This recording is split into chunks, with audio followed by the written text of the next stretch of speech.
Assalamualaikum warahmatullahi wabarakatuh. Bismillahirrahmanirrahim. Alhamdulillahirabbil alamin. Wassalatu wassalamu ala asyrafil anbiya'i wal mursalin wa ala alihi wa ashabihi ajma'in. Rabbi shrah li sadri wa yassir li amri wahlul 'uqdatam min lisani yafqahu qawli.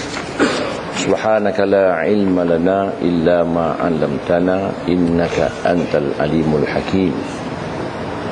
Muslimin dan muslimat yang dirahmati Allah, alhamdulillah pada malam yang berbahagia ini kita dapat meneruskan kuliah kita, kuliah Hidayatus Salikin, dan sambung pada bab yang selanjutnya, faslun fi adabil walad ma'al walidain. Artinya ini suatu fasal pada menyatakan adab anak serta ibu bapa. Bab ini akan menghuraikan adab seorang anak terhadap ibu dan ayahnya.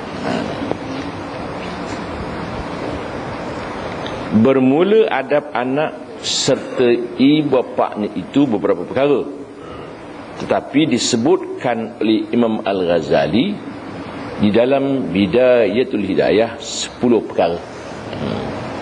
Maksudnya adab anak terhadap bapa ini banyak, tapi Imam Ghazali menyebut dalam kitab ini Bidayatul Hidayah 10 saja.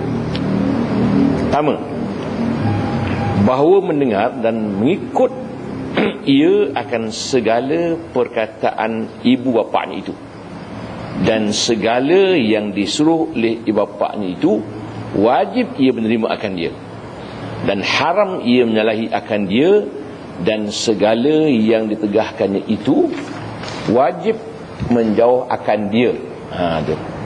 Pertama sekali, apa saja yang diarah oleh orang tuanya wajib ia ikut, dan apa saja yang larang oleh ayah dan ibunya wajib dia ikut. Sedikit pun tidak boleh dibangkang. Umpamanya, kalau ibu ayahnya menyuruh ia berbuat maksiat, itu ditolak. La ta'ata li makhluqin fi ma'syatil khaliq. Tidak wajib taat kepada makhluk untuk membuat maksiat terhadap Allah Subhanahu wa taala. Sama juga kalau kedua orang tuanya menyuruh menyekutukan Allah. Dalam Al-Quran menyebut, wa in jahadaka ala an tusyrika bima laysa laka bi ilmun fala tuti'huma wa sahibhuma fid dunya ma'rufa.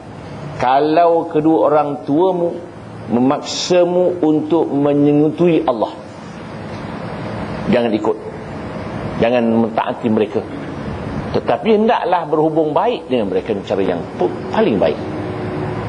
Maknanya hubungan tetap ada, tetapi yang diarah tetap tidak boleh dibuat. Betul. Umpamanya kita dengar kisah Sa'ad bin Abi Waqqas, sudah pun masuk Islam, ibunya mogok lapar tak mau makan. Kerana masuknya Sa'ad bin Abi Waqqas ke dalam Islam, maknya mogok lapar, tak mau makan beberapa hari. Akhirnya Sa'ad bin Abi Waqqas mengatakan, ibu, Kalaulah sekiranya nyawa ibu itu ada 100, keluar satu, saya tetap tidak akan keluar dari Islam ini. Akhirnya maknya masuk Islam dengan cara yang paling berpsikologi. Sa'ad bin Abi Waqqas memujuk ibunya masuk Islam. Jadi yang lain-lain tak boleh.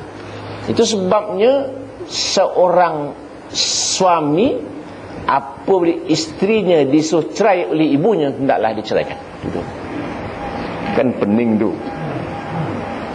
Seorang ibu, ceraikan isteri kau tu, aku tak suka, kena cerai. Ini yang pening. Tuan-tuan ingat sejarah Nabi Allah Ibrahim AS datang melawat Nabi Ismail AS. Nabi Ismail telah pun berkahwin. Datanglah ke rumah, tengok-tengok Nabi Ismail tak ada. Kemana suamimu? Suami pergi memburu, dia kata. Bagaimana kehidupan engkau sekarang? Susah, dia kata. Dia menantu dia lah. Dia tak tahu yang datang tu bapak mentua dia. Kata Nabi Ibrahim, kirim salam kepada suamimu, pesan kepadanya, tiang itu hendaklah ditukar dengan tiang yang baru. Baliklah Nabi Ibrahim tadi. Tak berapa lama Nabi Ismail pun balik. Isterinya pun berkata, tadi ada orang tua datang berkirim salam dan ia berpesan tiang itu tukar tiang yang lain. Isteri tak faham. Kata Nabi Ismail, itu bapa akulah tu, dia pesan supaya aku ceraikan engkau, dia kata. Cerai pasal ayah, arahan ayah. Dan kesilapan isinya ialah menceritakan kesusahannya kepada orang lain. Itu nundang tu. Isteri kalau susah, jangan cerita orang lain, diam sudah. Macam mana hidup? Senang, makan senang, susah pun senang. Tak lama Nabi Ismail pun kahwin dengan puak Jurhum. Kahwinlah dia. Dah kahwin, datang lagi Nabi Ibrahim AS. Mana suamimu? Suami saya pergi memburu dia. Bagaimana kehidupan kau sekarang? Alhamdulillah. Makin minum pun air sejuk, makan pun daging-daging kering. Kirim salam dengan suamimu, pesankan kepada tiang tu biarlah di situ. Baliklah Nabi Ibrahim tadi. Tak lama Nabi Ismail pun balik. Tadi ada orang datang kirim salam dan pesan tiang tu biar di situ. Bapa aku lah tu, dia kata. Dia pesan kau tu duduklah bersama-sama aku. Arahan bapak cerai. Walau bagaimanapun bapaknya lah samsing sangat kan. Sian budak tu. Maknanya biarlah berpatut-patutan arahan itu. Jangan kita menyuruh benda-benda yang tak sanggup diterima oleh anak itu. Sama dengan suami, jangan melarang isterinya untuk melawat mak bapaknya. Ada suami begitu, kau jangan balik mak bapak kau. Balik, jatuh talak. Kan pening orang tua tu. Ini suami samsing pula. Kita buat undang-undang biar berpadan, biar berpatutan dengan kemampuan orang yang diarah itu. Itu yang pertama. Kedua, hendaklah ia berdiri pada ketika berdiri ibu bapaan itu, kerana mentakzimkan akan dia. Undang-undangnya, bapak datang bangun. Takzim maknanya membesarkan, menghormati. Ejaannya ta'ain, takzim. Kalau di Rumi dulu T-A koma. Sekarang T-A-K Z-I-M, takzim. Takzim mana apa? Mengkemetotkan. Itu kita. Al-qazmu dalam bahasa Arab majunya ialah awang kenit. Imlaq maknanya gergasi. Al-qazm maknanya awang kenit. Jadi at-takzim mengawang kenitkan. Gitu. Jadi bangun. Tapi saya tambah sikit. Begitu tak tetamu. Tetamu datang, kita bangun, menyambut ketibaan tetamu. Dan balik tetamu kita juga, kita bangun menghormati baliknya tetamu itu. Kena ingat tu. Itu bab tetamu lah. Senang kita orang, Waalaikumsalam, balik. Masuk. Tak kita tu. Bangun menyambut ketibaan tetamu. Balik pun kita bangun. Itu undang dia. Ni mak bapak sama juga, sama dengan isteri. Suami lalu naklah bangun, tu nundang dia.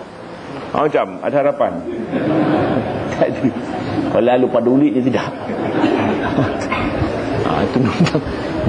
Itu nundang dia. Kita akan masuk dalam bab suami isteri. Tidak ada orang terangkan benda ni sebenarnya. Tuan guru pun salah juga. Mana mak bapak lalu pun kita kena bangun. Tu. Dalam bab tamu pun, datang tamu rumah kita, anak duduk tepi, nundang dia. Tunggu arahan bapak. Angkat kawan, angkat. Itu nundang dia. Isteri pun begitu. Suami lalu dia mesti bangun. Lalu depan suami naklah tunduk. Kita lalu depan kan tunduk. Tentu lalu depan ni orang depan orang awam ni. Oh kan tu. Depan suami pun kena tunduk, undang-undang dah. Macam boleh. Tak ada harapan apa. Undang. Maknanya menghormati suami tu. Itu dalam bab ni. Kita buka dalam kitab Muhimmah. Maknanya bagaimana menghormati suami. Jangan angkat suara. Walau salah bagaimanapun. Timbul perasaan tak adil. Mana adil kita kena marah boleh, dia tak boleh. Iyalah, macam pejabat juga. Pengarah dengan office boy. Pengarah, office boy datang lambat, pengarah boleh panggil. Asal datang lambat, motor rosak, boleh ada alasan. Besok pengarah terlambat, boleh office boy panggil. Tuan panggil. Asal lambat, boleh. Ada tak adil? Adil lah. Pasal kuasa yang ada padanya berbeza-beza. Suami isteri pun begitu juga. Kalau orang tiba kita silap sikit, dia marah boleh kita, ialah kita kan bawa arahan. Tapi suami itu boleh dinasihati oleh isterinya. Itu lain orang dia. Boleh dinasihati. Tengking jangan. Maknanya kalau mak jangan pun tak boleh. Suami pun tak boleh ikut undang. Itu sebab itu dia masalah yang begini yang payah nak cerita. Pasal banyak orang tak mau nak terima. Sekian dimaklumkan. Habis. Jangan ketiga, jangan berjalan di hadapan ibu bapaknya. Jangan jalan belakang. Orang Melayu pula pancang. Lalu belakang habis ilmu. Ilmu mana pula dapat tu. Lalu di belakang. Maknanya jangan, jaga betul undang-undang. 3. Keempat, jangan ia mengangkatkan suaranya atas suara ibu bapaknya itu. Maknanya jangan menengking orang tua dengan angkat suara. Mesti melembutkan suara di hadapan orang tua. Jangan sekali-kali bercakap yang menyinggung perasaan orang tua. Sikit pun tak boleh. Ini kan soal daripada masyarakat soalan. Jangan sekali-kali bercakap yang boleh menyinggung perasaan ibu bapa. Kita kena ingat, kita akan jadi bapa pula. Bagaimana rasa kita apabila anak angkat suara? Kita pun tak boleh kata kama tadi nutudan, sebagaimana kamu buat, kamu akan dibuat begitu pula. Jangan buat. Orang tua ni jangan dimarah dia, diam. Dia marah angguk aja. Bodoh sikit. Jangan lawan. Jangan lawan, diam. Tak boleh pun. Dosa tu. Dia anggap menderhaka bapa-bapa. Menderhaka. Tuan-tuan ingat Abu Sa'd Al-Qammah itu bukan salah, sangat sikit. Silap sikit. Mak pun silap, dia pun silap. Tapi menjadi pengajaran kepada kita. Makna Al-Qammah memang merupakan seorang yang sangat sayang kepada mak bapak, cukup sayang kepada ibunya. Tapi kesilapan itu tak disengajakan pun dikira bersalah. Kelima, apabila manggil ibu bapaknya akan dia, maka hendaklah jawab dengan jawab sopan, seperti jawabnya dengan beritahu akan membesarkan ibu bapaknya, seperti labbaik atau na'am atau sayyidi atau siti jika dengan bahasa Arab. Maknanya bahasa Arab ni labbaik tu lembut sangatlah. Maknanya bapak panggil, hendaklah menyahut dengan perkataan yang sangat lembut. Dalam masalahnya labbaik itu cukup lembut dah.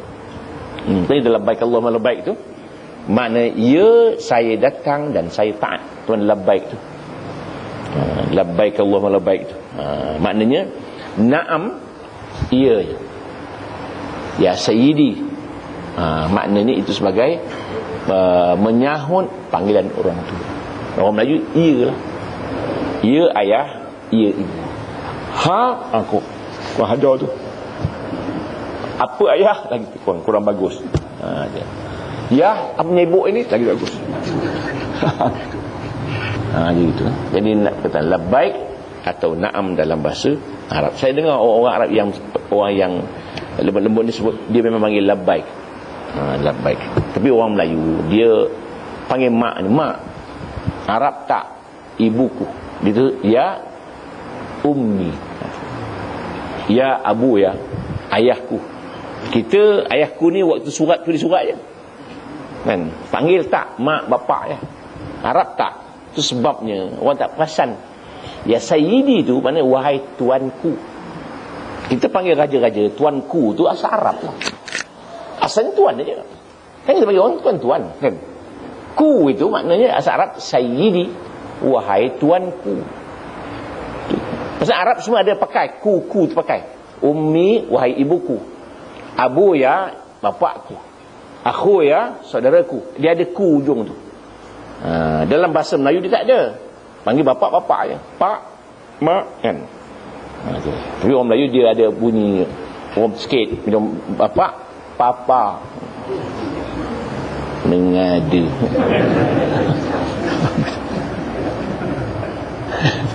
Jadi abah bahasa Arab sebenarnya.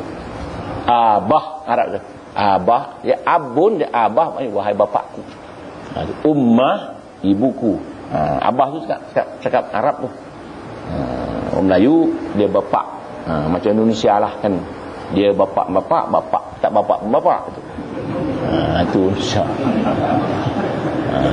Itu kena nak ceramah Indonesia payah. Kalau ada orang awam dan orang ada ketua apa? Ketua kantor. Kan? Dia wahai yang mulia bapak dan kepala bapak. Begitu.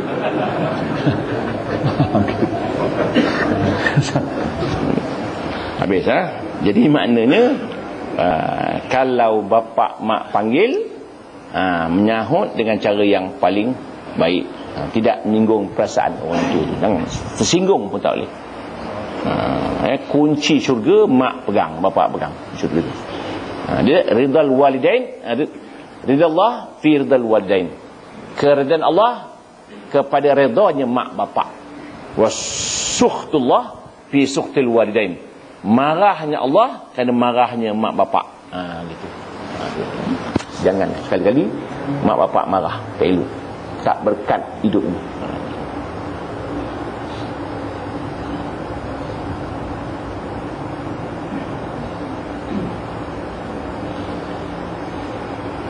Keenam, hendaklah sungguh-sungguh ia meliharakan atas menuntut keredaan ibu bapaknya itu daripada perbuatan dan perkataan, serta merendahkan dan menghinakan diri bagi ibu bapaknya itu.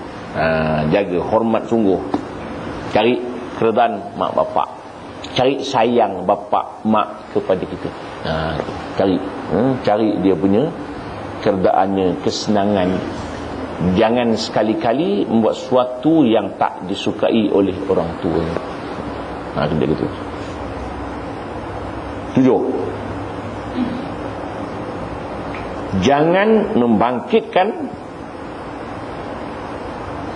atas ibu bapa itu dengan sebab berbuat kebajikan bagi keduanya itu, dan dengan sebab meliharakan sekaliannya kerjaan bagi keduanya itu. Maknanya jangan kita membangkitkan kebaikan yang telah kita buat ke orang tua itu. Saya bagi duit dah, kena lepas cakap banyak orang tua ni. Tak boleh. Jangan. Itu sebabnya kita, mak bapak minta duit kena bagi tu. Mak bapak minta duit kena bagi. Itu sebab kita waktu hidup kan ada apa sumbangan kita waktu orang tua tu hidup, dan apakah sumbangannya waktu ia meninggal dunia. Waktu ia meninggal dunia, sumbangan pertama sekali yang minta Allah Ta'ala ampunkan dosa kedua orang tua itu. Ditulis juga oleh T.M. Siddiqui dalam Al-Islam mengenai ketaatan ibu bapa kita kepada mak bapak. Waktu meninggalnya naklah kita minta Allah ampunkan dosa kedua mereka, dan juga kita sedekahkan sesuatu dan niatkan pahala kepada kedua orang tua itu. Itu kaedah.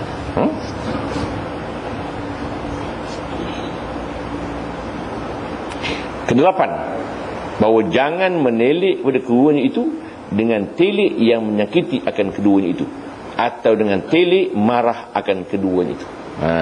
Makna mata kita, mata berbina, mata depan orang tua tu boleh. Jangan nampakkan kemarahan kita kepada keduanya. Timbul juga ke? Tak boleh marah langsung. Orang tak betul? Tak betul pun tak boleh. Tak betul pun tak boleh. Boleh nasihat perlahan-lahan. Boleh nasihat orang tua tu perlahan-lahan. Jangan marah. Jangan sekali-kali kita menasihat dia dengan menyinggung perasaannya. 9, jangan memasamkan muka pada hadapan bapa itu, sebab marah akan keduanya itu. Masam muka pun tak boleh. 10, jangan musafir melainkan dengan izin bapaknya itu, melainkan jika ada musafirnya itu kerana menunaikan haji yang fardu ain atasnya, maka iaitu tidak berkendak dengan izin ibu bapanya itu, tetapi sunat ia minta izin daripada ibu bapanya itu. Adapun musafir kerana naik haji yang sunat atau yang fardu kifayah, maka iaitu tidak harus melainkan dengan izin ibu bapanya itu. Nak ke Mekah pun minta izin. Sunat kalau yang wajib. Kalau dia tak bagi, tak ikut, kena pergi juga.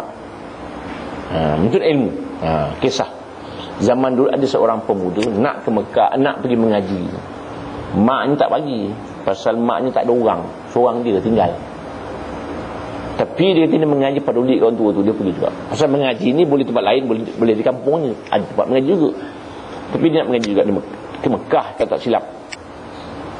Jadi dia jalan. Singgahlah di sebuah masjid. Tidurlah di masjid tu. Pemuda tadi ni, dia pergi ke Mekah tanpa izin maknya. Akhirnya berlaku kecurian di kampung itu. Kecurian kampung itu, orang yang mencuri itu lari, masuk masjid, hilang dia masjid. Orang nampak yang tadi ni, kawan tadi tu tengah semayang, ditangkap ni. Dia kata ini budak ni bohong, dia buat semayang. Padahal orang mencuri dah lari tempat lain. Orang tak nampak, gelap dalam masjid. Tangkap. Entah macam tangkap, dipotong tangannya,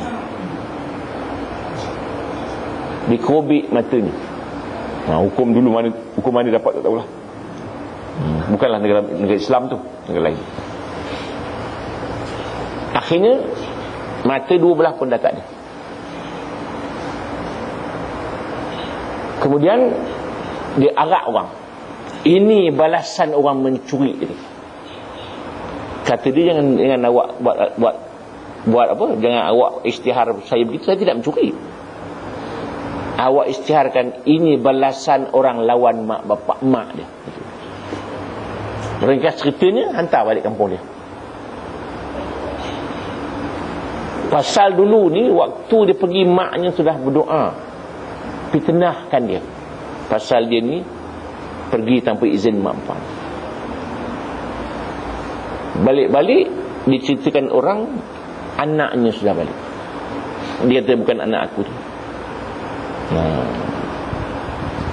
Kata dia orang situ tu, ini anak awak yang telah pun mencuri. Kata jangan sebut mencuri. Dia kata saya tidak mencuri, ini balasan orang lawan ibu. Barulah maknya ingat, peluknya anak dan matilah. Anak pun meninggal, ibu yang akhir juga meninggal dunia. Balasan kerana melawan ibu, walau dalam musafir sekalipun. Kerana musafir itu hukumnya fardu kifayah, menuntut ilmu tu.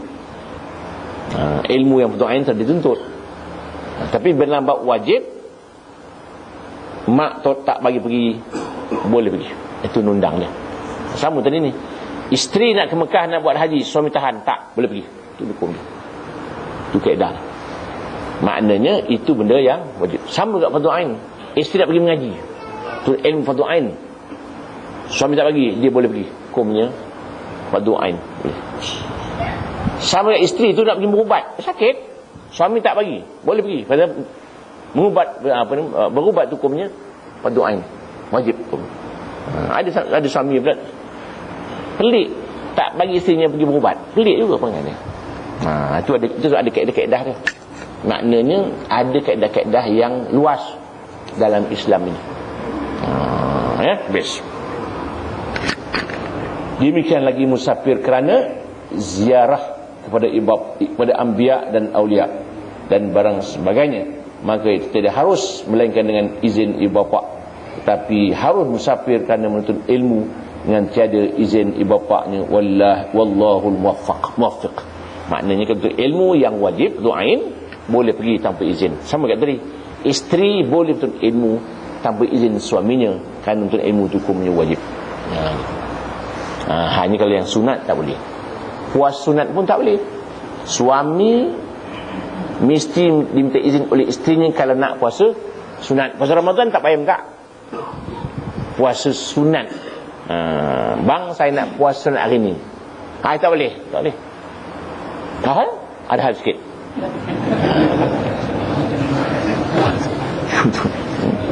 Habis masuk.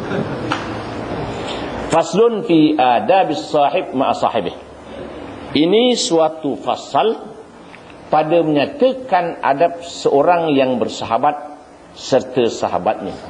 Ini adab sahabat dengan sahabat, member dengan member. Bermula. Adab orang yang bersahabat itu beberapa perkara, tetapi disebutkan oleh Imam Al-Ghazali rahimahullahu ta'ala dalam Bidatul Hidayah 23 perkara.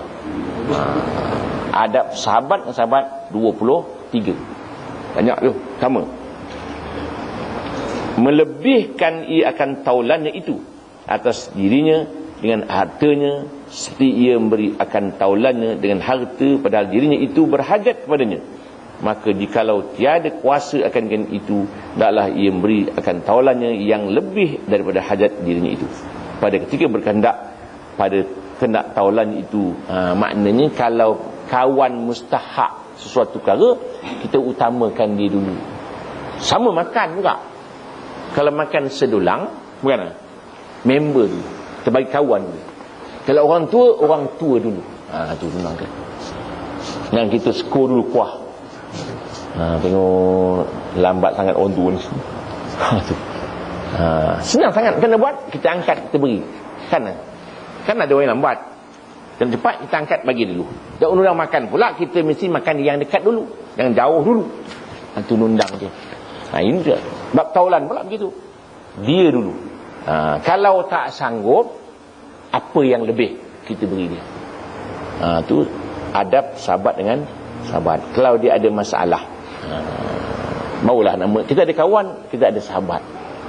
Banyak orang boleh berkawan, tidak ramai orang boleh bersahabat. Walaupun bahasa Melayunya berbeza dengan bahasa Arab, tapi itulah dia. Ada orang dia mentingkan diri sendiri, tidak rasa sayang pada sahabatnya. Waktu nak kenal sahabat, waktu susahlah. Ramai orang bersahabat, waktu senang. Waktu susah, sahabat pun hilang. Begitu. Yang satu. Kedua,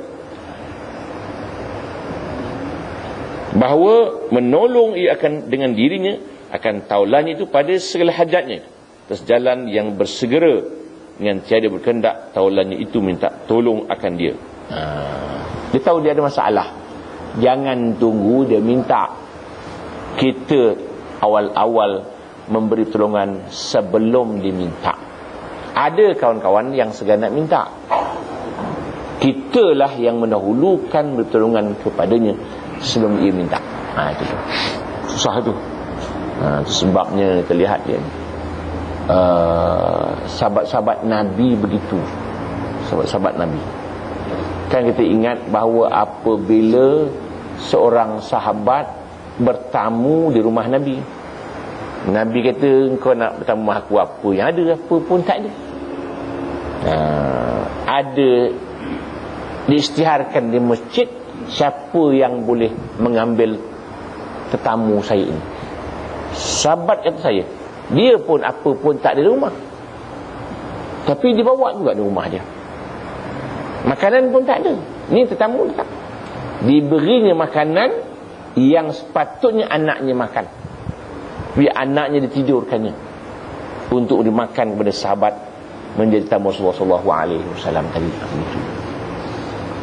Sama juga, Nabi dapatlah susu, satu tin susu. Kemudian Nabi mikirkan bahawa ada beberapa orang sahabat di masjid tu tak minum, tak makan lama dah. Nabi panggil Abu Hurairah, ambillah susu ni wahai Abu Hurairah, engkau minumlah. Tetapi sebelum kau minum, engkau layan kawan-kawan yang lain dahulu. Sampai Abu Hurairah kata, tak minum lah sudah. Pasal ini orang 70 orang lebih ni, susu setin. Dia lah layan cawan-cawanan. Aku tengok susu tinggal sikit, dia kata orang ramai lagi. Sudah. Akhirnya cukup. Sekarang kata Nabi, engkau pula minum wahai Abu Hurairah. Aku minum sepuas-puasnya. Baru Nabi minum. Itu jangan itu. Maknanya rakyat dulu, baru pemimpin minum. Jangan pemimpin sapu dulu, rakyat pun tak dapat. Gitu. Sekian dimaklumkan. Itu sahabat barang. Satu hari dalam perang Khandaq, ada satu keluarga panggil, ya Rasulullah, isteri saya ni nak menyembelih kambing, nak mengajak engkau makan Rasulullah, tapi jangan panggil orang lain Rasulullah, tak cukup gitu. Tak apa begitu. Jangan sembelih kambing itu biar aku sampai baru sembelih. Nabi pergi rumah orang tu, pegang kambing dan sembelih. Nabi panggil ke semua orang. Dipanggil sahabat yang menggali parit tu, datang makan. Kata tu rumah, habislah, tak cukup kali ni. Nabi tak senyap, dia makan. Apakah Nabi boleh buat gitu? Ke mana Rasulullah? Tak ke mana, senyap dia. Tak ada, tak buat begitu. Panggil semua, makan, cukup.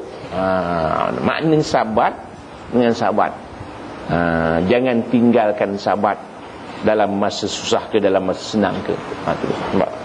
Tu di kaedah dia. Berapa dah? 4, 3. Ketiga, baru menyembunyikan ia akan rasa taulan itu. Masalah sahabat kita, dia ada masalah, tutup mulut. Kan kawan kita tu, keburukan sahabat kita tutup, kebaikan dia cerita tak. Ini kawan baik pun cah rahsia macam mana? Kan 23 elok juga, kawan lama. Habis siap berborak, balik seorang. Yang ni takkan siapa tu, kawan saya lama tu, jahat dulu tu. Sekejap dia cerita. Semayang baru ni, semayang tu dia baru tak semayang. Pecah cepat. Jangan sebut keburukan kawan. Kan kawan kita tu. Tu silap tu. Sekejap je, seminit je kawan bergerak. Dulu Samsin tu baru ini berkesemban tu, dia buat cerita, pecah rasa kawan tu. Jangan. Maknanya sahabat kita, jangan kita ceritakan keburukannya kepada orang lain. Kita pun jangan cerita. Kita pun kalau kita jahat macam mana pun, katakanlah dalam umur kita dah 40 dah baik dah kita. Dulu muda-muda teruk kita, kan, berjudi, menarak, jangan cerita. Ini saya baru ni baik, dulu saya pun jahat. Jangan. Orang akan dengar cerita, dia cerita orang lain. Dia cerita semalam, jahat tu dia kata. Salah kita juga. Jangan cerita. Keburukan kita jangan pecah juga. Dan keburukan sahabat kita pun jangan cerita. Jangan pecah rahsia. Ini suka pecah rahsia. Ada orang suka cerita. Sampai rahsia-rahsia pun habis diceritakan kepada orang lain. Senyap sudah rahsia. Pasal dia kena pesan, ini kita berdua ni, yang seorang. Dia pun, kita berdua habis kampung tahu. Dan keempat, bahawa menutup ia akan segala aib taulan itu. Kan seperti tadi. Keburukan kawan kita nyap dah. Jangan cerita.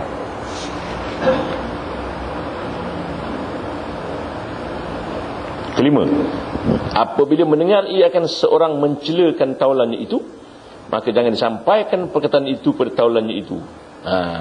Maknanya kita tiga. A ni kata sini jahat ni, jangan sampaikan pula si anu kata kau begitu. Tak boleh. Dia panggil mengacung, menyampaikan sesuatu yang tidak baik. Aku boleh tahu dia kata kau jahat je. Kan dah berkelahi dua orang tu. Jangan bercerita keburukan orang dengan perkataan orang. Kita begitu ya. Kita jangan cerita kalau tak confirm. Ada orang kata. Ada orang kata. Yang dosa kita dosa kering itu. Kering dia dosa. Pas sedap-sedap borak. Ya, ada orang kata. Siapa? Adalah orang kata. Siapa entah ada orang kata. Itu pasal. Semayang ke ada semayang? Semayang kuat. Malam kuat.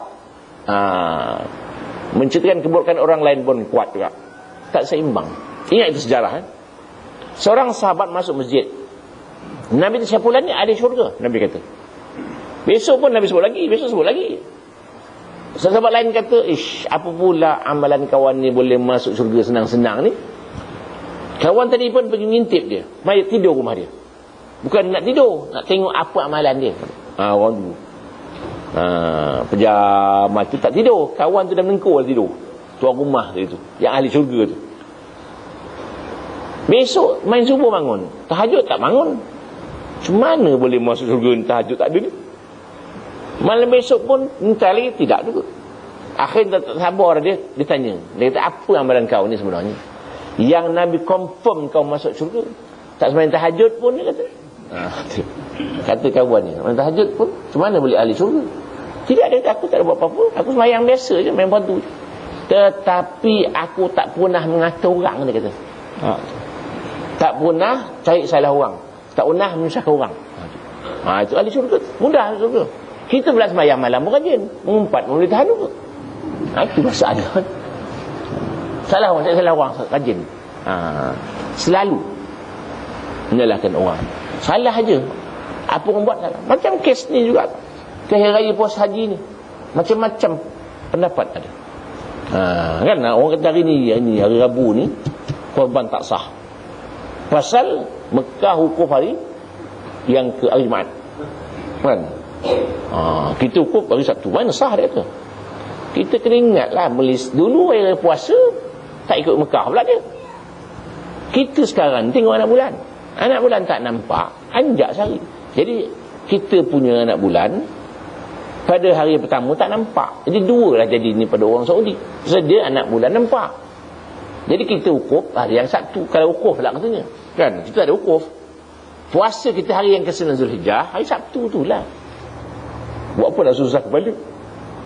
Susah. Dah lah orang kata puasa, orang tak kata puasa.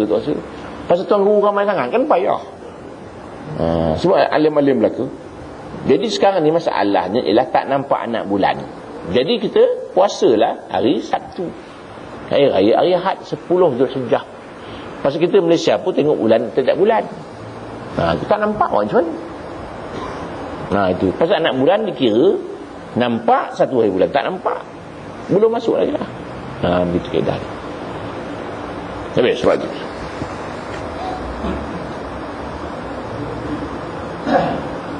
Dia kata kalau orang cela kawan kita, jangan sambung. Dia selalu kena dekut air tak? Baik. Kena kita pertahankan kawan kita. Kita sokong. Kawan lama memang kedekut, dia kata. Kan kita sokong lagi. Kan kawan kita tu, kawan baik tu, sahabat kita, jangan sokong. Kita mesti mempertahankan sahabat kita. Dia tak kedekut. Dia jangan-jangan nak bayar je duit. Oh yalah.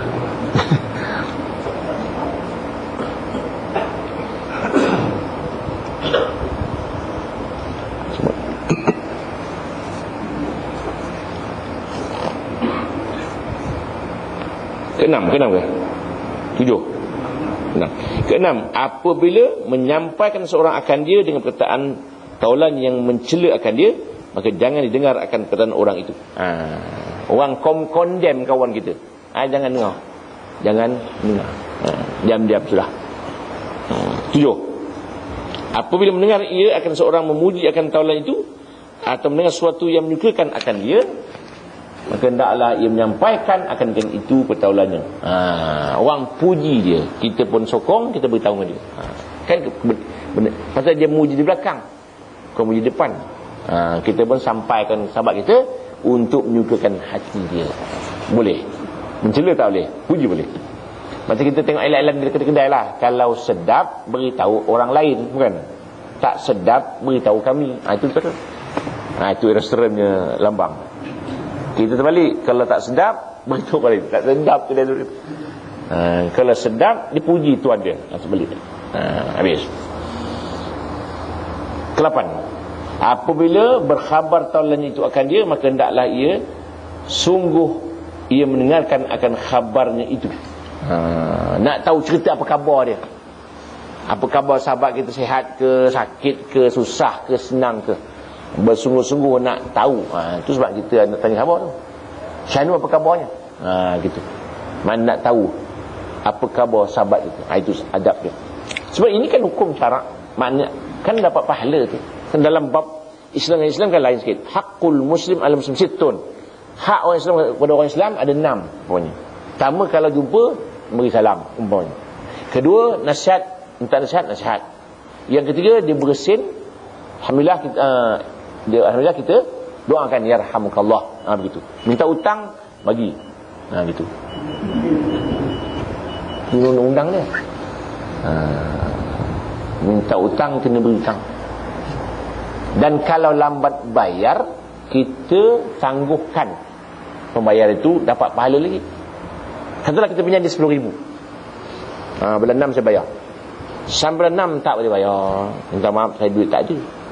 Tak apa, bulan 8. Tiap-tiap 2 bulan ni, tiap hari 2 bulan kita dapat pahala memberi ia 10,000 ringgit satu hari. Pahala 10,000 ringgit itu. Menangguhkan itu. Katalah 2 bulan, bermakna kita bersedekah dengan dia 10,000 ringgit satu hari. Nampak? Nak sedekah 10,000 sehari takkan boleh. Nangguhkan itu. Kalau dia tak bayar, kita bertenang aja. Jangan kita berceritakan kepada orang lain keburukan orang yang berhutang. Jangan kita minta cara keras. Kan ada hadis menyebut, hendaklah minta hutang cara yang paling lembut. Pasal pun dua, itu psikologi dia. Kalau kita keras, dia tak nak bayar, habis. Nak minta akan datang, tak minta dah. Kan malu nak minta, hubungan dah putus. Betul. Yang bagus kita bagi lagi 10,000. Lain kali dia masuk lapang, pinjam dah lagi. Begitu. Dia keras, putus hubungan. Putus, habis. Sahabat gitu.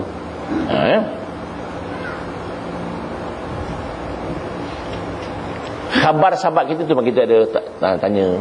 Dalam zaman moden kan bagus, kita ada telefon senang, kita ada SMS.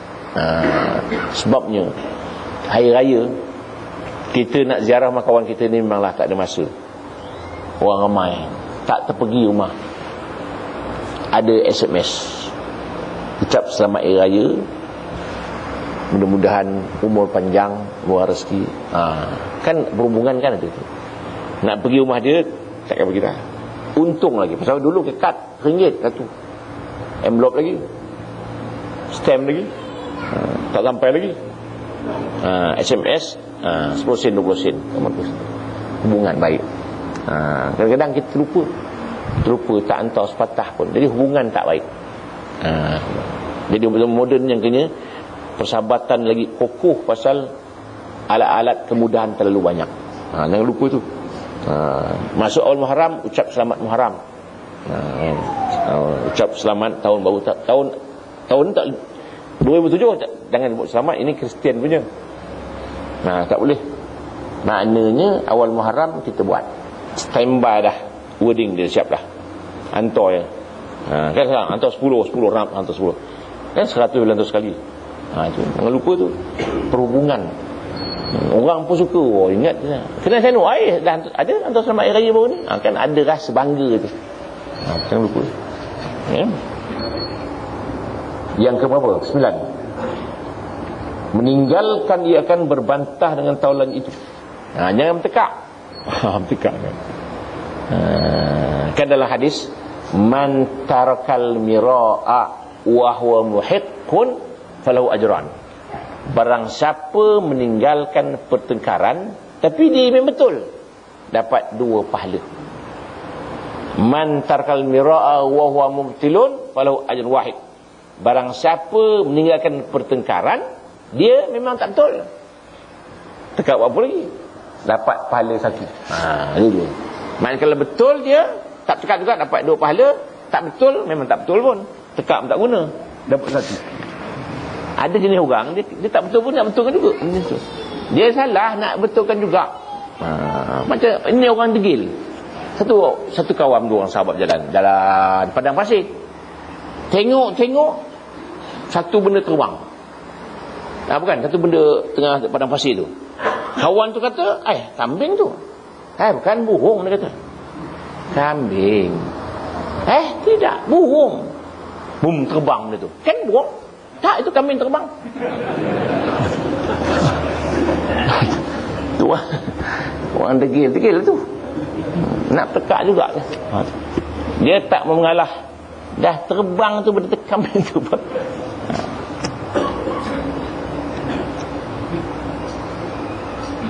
Yang ke-berapa?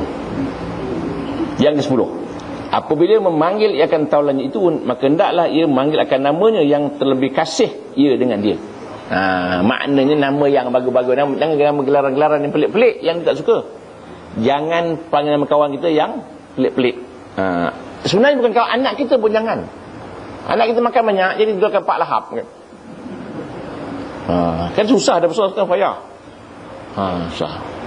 Itu sebabnya nama-nama pun, elok namanya Rosita, dipanggil Iton.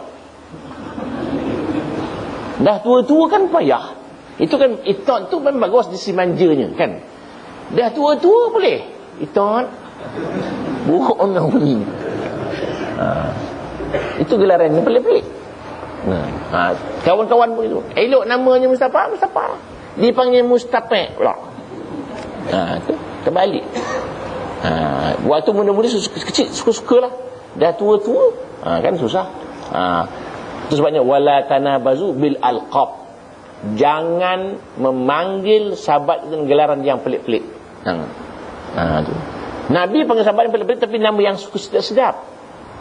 As-Siddiq bagus nama tu. Gelaran-gelaran yang elok. Al-Faruq kan elok nama gelarannya tu. Sayyidina Utsman Dzun Nurain gelarannya. Dzun Nurain. Pasal Sayyidina Utsman kahwin nak 2 anak Nabi. Dua-dua meninggal. Dzun Nurain, 2 mempunyai 2 cahaya. Kahwin anak Nabi, Ruqayyah dan Ummul Kalsum, 2 meninggal. Jadi digelaran Dzun Nurain Sayyidina Utsman. Itu kaedah dia. Kita kawan kita panggil nama elok-elok, jangan pelik-pelik itu. Berapa dah? Kemudian yang ke-11, apabila melihat ia kebajikan taulannya itu akan dia suatu dari kebajikan, maka hendaklah ia syukur atas perbuatannya itu. Maknanya diberi sesuatu, terima kasih. Jangan lupa terima kasih tu. Terima kasih, jangan lupa. Masa kecil je terima kasih ni, tapi nilai dia tinggi. Terima kasih. Sama juga kita dengan isteri kita sebenarnya. Isteri kita kalau masak sedap, terima kasih, jangan lupa. Agak-agak pernah buat agak-agak sedap makan, terima kasih ya. Tak ada, tak sedap dia bising, sedap dia senyap je. Alhamdulillah. Bila tak sedap dia bising, lauk tak sedap, mentah nak mampus macam-macam. Isteri pun kena terima kasih juga. Kawan-kawan pun kena terima kasih. Ya. Ke-13, bahawa menegahkan akan seorang mencela akan taulan itu pada ketika ia gaib, seperti menegahkan ia akan seorang mencela akan dia. Maknanya kita jangan biarkan sahabat-sahabat orang lain mencela sahabat kita, jangan biarkan. Kita mesti pertahankan sahabat kita, tutup aib dia. Waktu dia gaib ni maknanya bukan hilang ya, gaib ni tak ada di sini maknanya. Kena faham bahasa Arab tu. Sama sama yang gaib. Banyak orang fahamkan gaib ni orang tu hilang, bukan hilang dalam sungai, bukan. Gaib ni memang tak, lawan gaib tu hadir. Hadir tu ada di sini, gaib tidak ada di sini, itu maksudnya. Bukan gaib tu hilang. Banyak bila orang semayang hanyut dalam sungai, tak boleh semayang jenazah. Ini sebenarnya gaib ni. Gaib tu maknanya dia mati di England tu. Mati di Kelantan tu. Kita boleh sembahyang gaib di sini. Itu mana gaib tu hilang. Orang Melayu gaib tu hilang. Tu. Jadi waktu Najasyi meninggal dunia, Nabi sembahyang di Madinah. Mayang gaib tu bukan hilang orang tu, dia meninggal di Habasyah. Nabi ada di Madinah. Tapi ada mazhab tak boleh. Pasal apa? Nabi tu dia sembahyang jenazah tu, Allah Taala angkatkan jenazah Najasyi tu, Nabi nampak dari jauh. Itu pendapatnya. Tapi kita ni sembahyang, dia tak di situ. Kita boleh sembahyang jenazah waktu orang telah siap selesai mandi dan sembahyang, kita boleh sembahyang. Kalau dia mati sungai, tak jumpa jenazah, tak dimandikan, tak boleh sembahyang jenazah. Nampak ya dah? Tu gaib tu. Bukan gaib tu hilang. Kalau kita sekolah, dulu sekolah dalam kelas, Hamad hadir, ada tu. Ali gaib, tak datang tu. Bukan hilang. Jangan faham hilang pula macam tu tak. Gaib maknanya tak datang. Tapi orang Melayu gaib tu hilang. Orang Melayu salah. Ruyuk dia kata. Pandai orang Melayu, sian orang Melayu.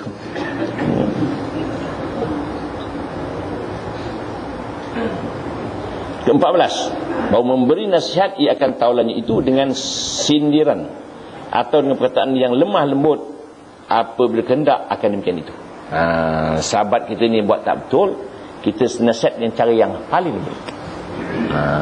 Jangan kita keras, kita putus hubungan. Jangan kita keras-keras. Sahabat kita ni buat maksiat, sahabat kita tu, kita nasihat yang paling baik sekali. Apa kata kalau awak tidak buat maksiat lagi? Apa kata? Kalau tegas dia, sudah engkau masuk surga seorang. Apa dia nak kata? Aku senang waktu pun tak apa. Tak pening kita. Nasihat orang. Macam kita nak nasihat orang paling susah sekali. Orang yang buat maksiat tu sebabnya Allah pesan, wahai Musa, wahai Harun, kau pergi jumpa Firaun. Cakap lembut-lembut. Firaun pun kena lembut. Faqula law qawlan layyina. Cakap wahai Musa, wahai Harun, jumpa Firaun, cakap lembut-lembut. Firaun pun lembut. Satu hari, satu orang ni bernasihat kawan dia, keras. Kawan tanya, aku dengan Firaun ni mana hebat? Dia kata. Kawan tanya, kata tu Firaun ni hebat, Firaun pun kena lemah lembut, aku lagi lembut lah, dia kata. Allah perintahkan ni Musa lembut-lembut dengan Firaun. Firaun kan hebat, keras. Mana dengan aku lagi lembut lah, dia kata. Firaun dah teruk sangat. Sama satu hari Firaun pula datang iblis rumah dia. Iblis datang rumah Firaun, kata Firaun, siapa pula datang rumah aku ni? Kata iblis, tak kenal aku, member lama. Kata Firaun nak tanya soalan sikit. Di antara engkau dengan aku ni mana paling hebat sekali? Firaun tanya iblis, engkau dengan aku ni siapa yang paling hebat? Kata iblis, engkau lah hebat. Kata iblis, Firaun hebat. Pasal engkau berani mengaku jadi Tuhan ni. Aku pun tak berani.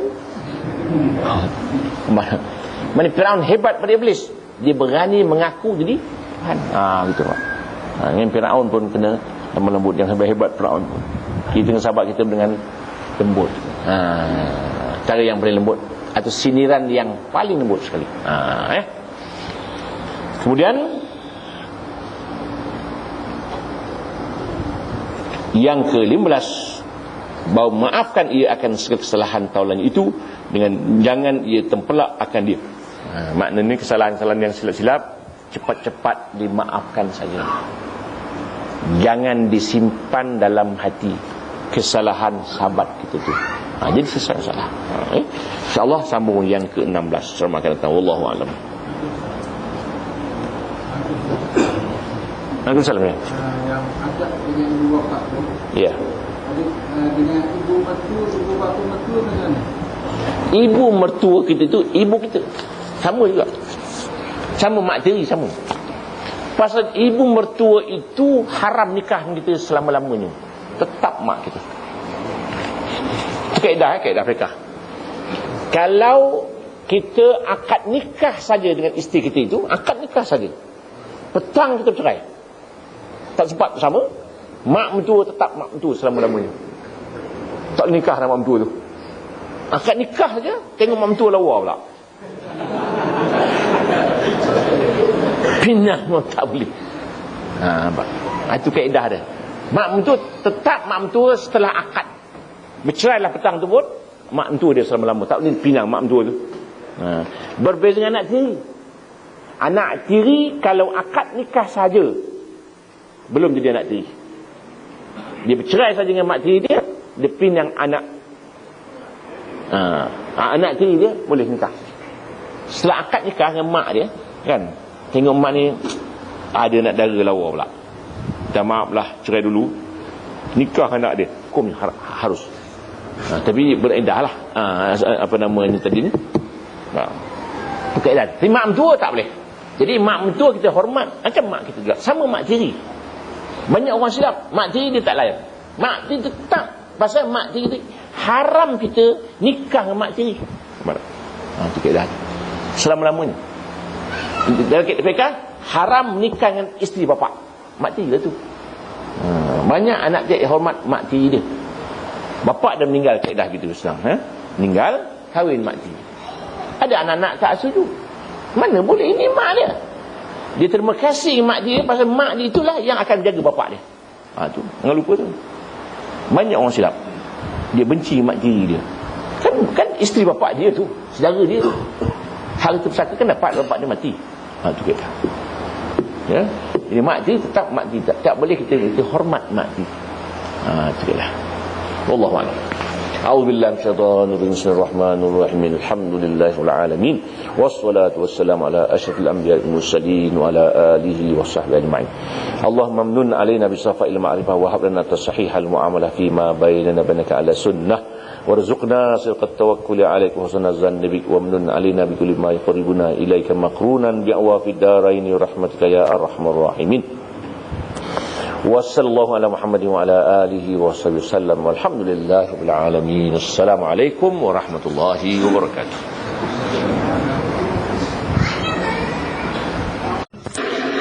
Hafiz anak yatim dan fuqaha memerlukan sumbangan anda untuk pembinaan surau bernilai RM250,000. Ulurkanlah bantuan untuk anak-anak ini. Segeralah membuat bajikan. Hubungi 013-362-1236, 013-362-1236.